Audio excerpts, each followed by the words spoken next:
ఈరోజు KVR petrol bunk దగ్గర మన ఎస్ఐ గారు ఉన్నారు. ఎస్ఐ గారిని కొన్ని విషయాలు మనం అడిగి తెలుసుకుంటాం. సార్ నమస్తే సార్.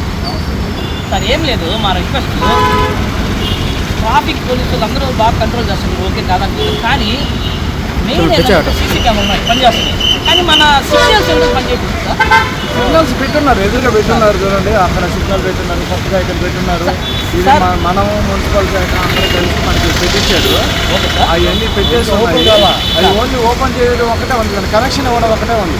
ఏం లేదు సార్, నెల్లూరు అంతా మన ఎన్నో ఏళ్ళుగా ఉన్న సమస్య. ఈ కూటమి ప్రభుత్వము మన టౌన్ అంతా టౌన్ కానీ రూరల్ అన్ని అభివృద్ధి దూసుకొని పోతుంది అభివృద్ధిలో, కానీ సిగ్నల్స్ అంత లెక్క కూడా ఎవరు సిగ్నల్స్ పాటించట్లా. అంటే మనుషుల్లో అవేర్నెస్ లేదా, లేకపోతే అవేర్నెస్ కల్పించడంలో పోలీస్ డిపార్ట్మెంట్ ఏదైనా గమనం జరిగిందా? లేదు, ఈ మధ్య కాలంలో ఈ అక్టోబర్ 21 సంబంధించి వారోత్సవాల్లో భాగంగా మొత్తం అవేర్నెస్ ప్రోగ్రామ్స్ చాలా పెట్టాం.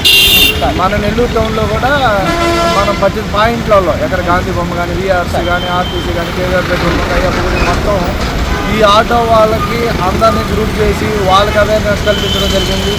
ఎవరైతే ఈ హెల్మెట్ పెట్టట్లేదో అందరినీ గ్యాదర్ చేసి వాళ్ళకందరూ ఫైన్ కొట్టేది మనకు ముఖ్య ఉద్దేశం ఏం కాదు.